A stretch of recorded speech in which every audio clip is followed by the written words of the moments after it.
Alright guys, how you doing? I'm going to go over just a few problems with you right now to help you with a worksheet that you're going to do in a little bit. So hopefully this will help you out a lot, but always remember to put your name. I am smart. I'm not smart, but this has got to be the key, right? So the key is smart. Alright, let's take a look at the first problem. Solve each equation. Remember to check for extraneous solutions. Now remember, extraneous solutions are going to be the ones that don't seemingly make any sense. So, we'll have to check for those on several occasions, but let's go through the process here. So with the first problem, we realize that we have denominators of 2n, 6n, and n. All of them have an n, one has a 2, one has a 2 and a 3. If you multiply them together, you get 6, and one just has a 1. So we can say that the LCD is equal to 6n, and then what we're going to do is we're going to take 6n and multiply it by the entire equation. Do do do do do. Ba-doom, boom, boom, boom, boom. Ba-doom, ba-doom, ba-doom. All right, and then when you distribute, if you look at it the way I usually see it, I'm not going to multiply first. I'm going to do every division I can first. And I can see here that 6 and 2, well, there you have a common factor of 2. So it looks like 6 divided by 2 is 3. So I'll put that down for a second. 3. And, oh, that's an ugly color. Let's change that back to something nicer.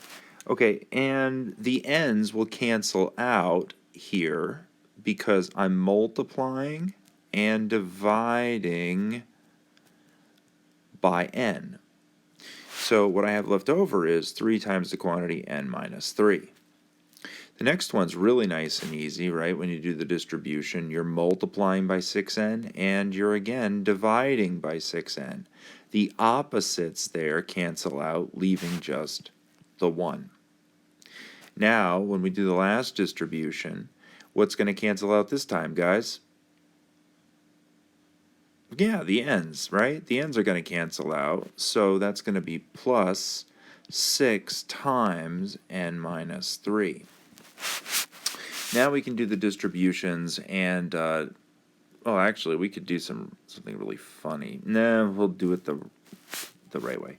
So, 3n minus 9 is equal to 1 plus 6n minus 18.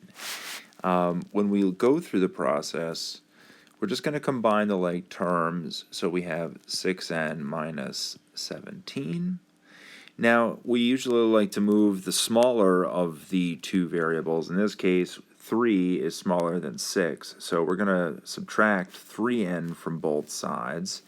And I usually say opposite sides are opposite operations, so the 3n is positive. Over there, it will be negative, so that leaves me with 3n.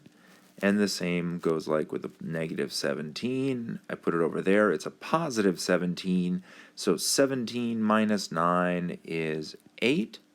And then if we do the division out by 3, it's 8 divided by 3 is equal to n.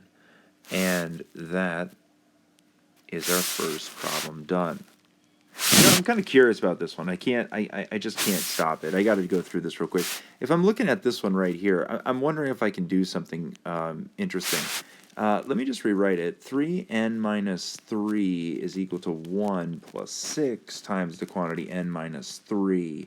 Well, do you realize that this is n minus 3 and that's n minus 3? So I'm going to subtract 3 times the quantity n minus 3 from both sides and see what happens here. So that'll be a 0 is equal to 1 plus 3 times the quantity n minus 3. Well, this is really interesting, isn't it now? Okay, well, maybe not. I don't know. So 1, and then we'll do the distribution, 3n minus 9. We're going to do the like terms and combine them. We get 3n minus 8. We add the 8 and divide by 3 because we do the exact opposite of what this says. 3 times n, then minus 8. So the opposite is to add 8 and divide by 3. So 8/3 equals n. Huh. Who knew? Look at that. Same darn thing. Look at that. Woohoo! Who knew math was so flexible? All right, we really should check for the extraneous solutions, but because of time, I'm going to tell you that that's the solution. All right, so let's go on to the second problem here.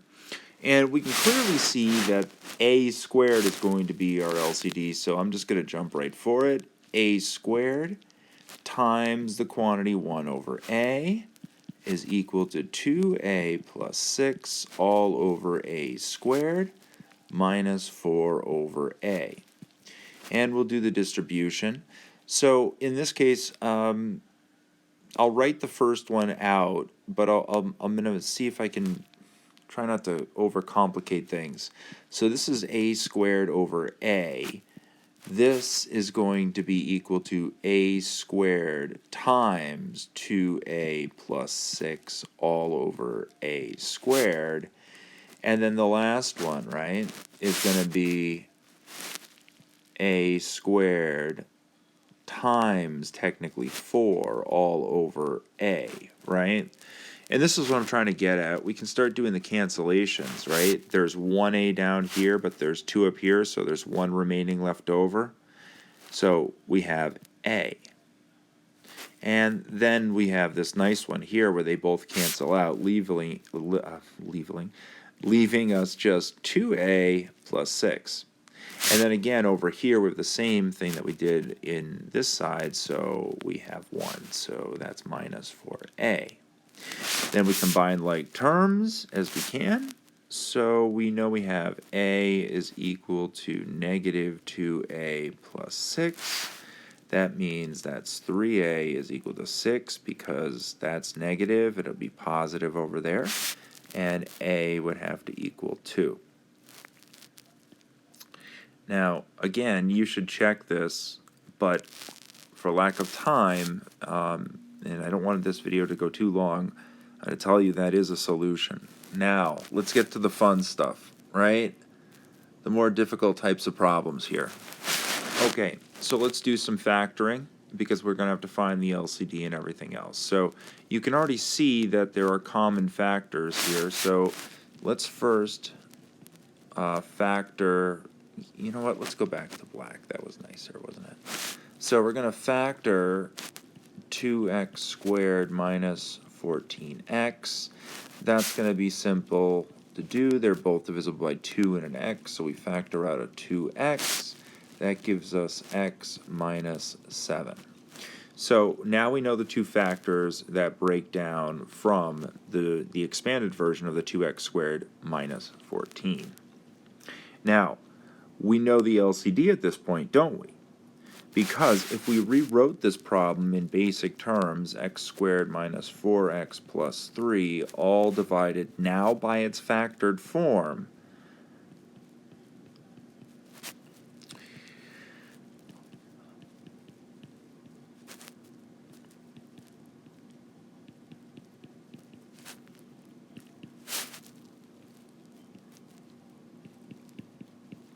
well, if you look at it, you can clearly see that the LCD in this case that we would multiply everything by is going to be 2x times x minus 7. Both of, let me just get a highlight here. Both of these two fractions have the same denominator, and the other one is x minus 7.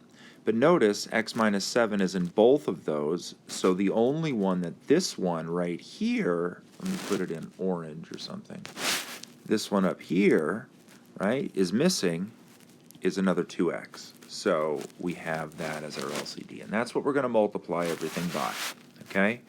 But before we do, we're going to do one more factoring, right? Because that's the way we do things. And we're going to put things together, and don't worry too much, because there's a lot of things that we can do. So now let's actually combine these two right here. Let's try that and see what happens, because they do have the same denominator. So this would be x squared minus 4x plus 3 plus x plus 5 all over 2x times the quantity x minus 7. Ooh, okay, and then we have 3 divided by x minus 7. So, not too bad here. We're just going to clean this up a little bit, and I'm going to run out of room if I'm not careful here. But we have x squared, and then let's combine our x's. We have minus 3x plus 8 is what it looks like we have here. Do we look at something different? Make a mistake? Let me just make sure I didn't make a copy error or anything like that.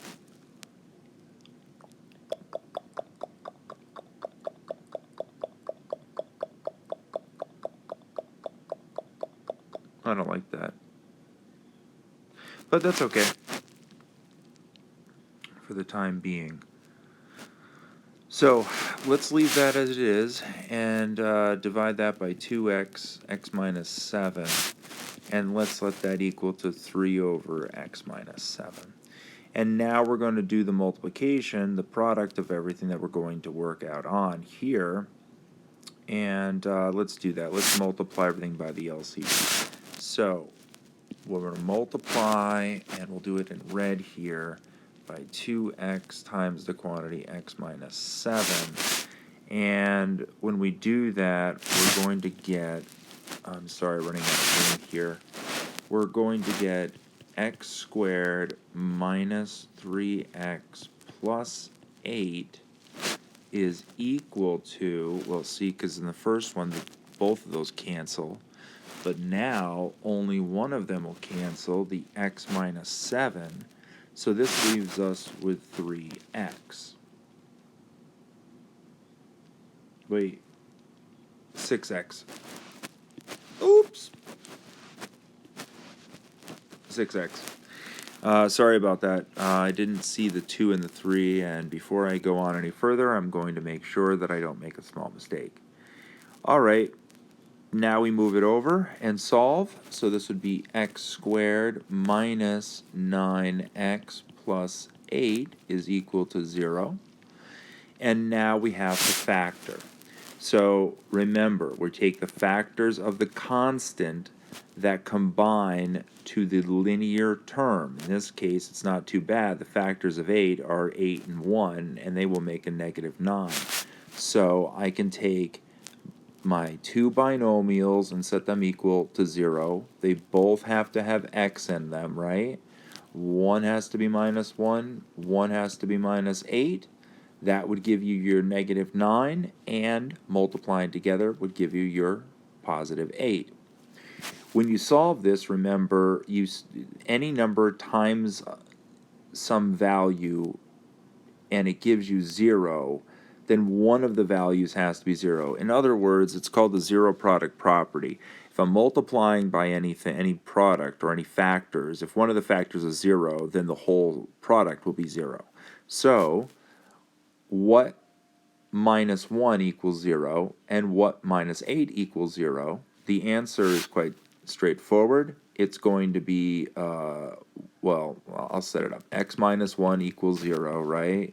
And then x minus 8 equals 0. You solve them, you get 1 and 8, right? So those are our two answers that we would look for. And I'm going to let you know that you might want to check to see if any one of these is actually an extraneous solution. Not going to do that one. How would you check? Is that what you're asking? Oh, you just substitute any one of those values into the original equation and see if the left hand is equal to the right hand side. Okay, let's move on to one of the last ones here. And what we have here is another one that we have to factor, so let's go right to it. We're going to factor the x squared minus x. Well, that's easy. They both have an x, so that'd be x minus 1. So we already know that one of the denominators is x minus 1, and we also know that there's one denominator here with 8 that only has a 1 in it. So it looks like our actual LCD is the factoring job that we just did. So let's multiply everything by this. So x times the quantity x minus 1 times, and now I'm going to draw it all out, okay, so you guys can sort of see a little bit more. It's 1 over x minus 1 is equal to 1 over now I'm actually going to use the factored form, x times x minus 1 plus 8. Okay? So let's do the distribution out individually. So I'll do this first one in red. So this is x times the quantity x minus 1 all times 1 over x minus 1. And then that's going to be equal to, let's do the next one in purple. Okay, we'll take the next distribution, and again, I'm just going to take the x times the quantity x minus 1, okay? And I'm going to do what? Multiply it by what I see right here. So that is 1 over x times the quantity x minus 1. And then let's do the last one in fuchsia or whatever this is. This is funny. So then we'll say plus x times x minus 1. And I know that this will look a little ridiculous, but we'll multiply it all by 8. Right? So we have to multiply everything down the row. That's the distribution. Now, what I'm going to do is I'm going to make a small copy of this just so I don't ruin this one. Let's copy and let's paste here right underneath so you can see exactly how I'm canceling. And let's use a color I didn't use. So let's use blue. You can see here that this denominator and that factor cancel out. That leaves x times 1, or just x. Now, let's do the next one. Notice the denominator has an x and an x minus 1, so both of these are gone, leaving what's left over, just the 1. And the last one, well, there isn't much that we can do. There's no cancellations, so it's just going to be 8x times the quantity x minus 1. Now what do you think you're going to do? Yep, you guessed it. You're going to combine like term. Well, first distribute, combine like terms, and solve. So this will be x is equal to 1, plus 8x squared minus 8x. We're going to have to put everything onto one side, so let's bring this up all the way up here again. Sorry, it's a little messy, so that we can clearly see what we're working on. X is equal to 1, right? In fact, let me rewrite it so it's in standard form, at least close enough to standard form. So x here would equal 8x squared minus 8x plus 1. So I just rearranged the terms here. Notice the negative 8x. Notice the positive 8x squared and the positive 1. I just moved them so that they were in the correct order.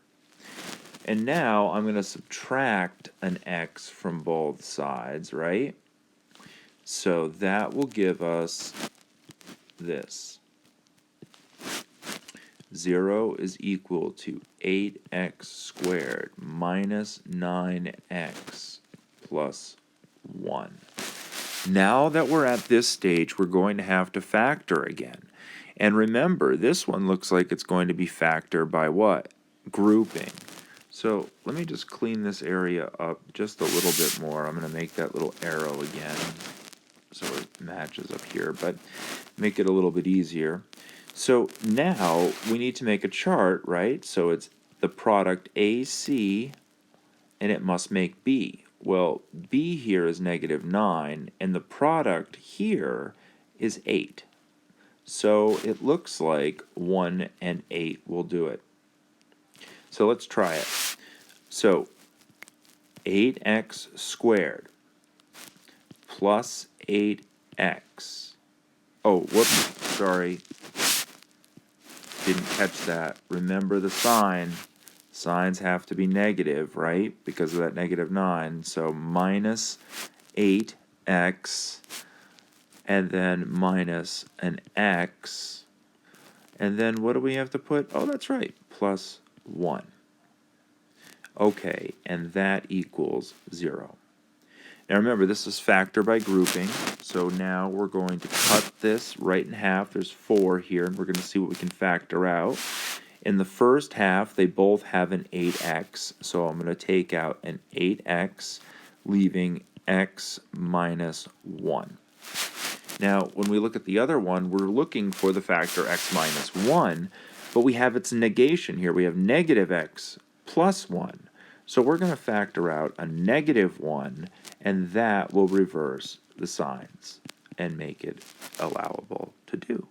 Now, when we actually look through this process, we can now factor out the x minus 1 quantity. So let's do that. So now it's going to be x minus 1 times the quantity 8x minus 1 is equal to 0.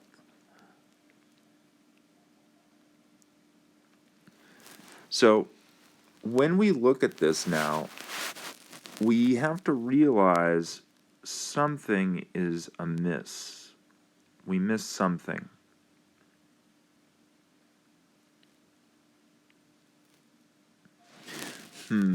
Did we or did we not?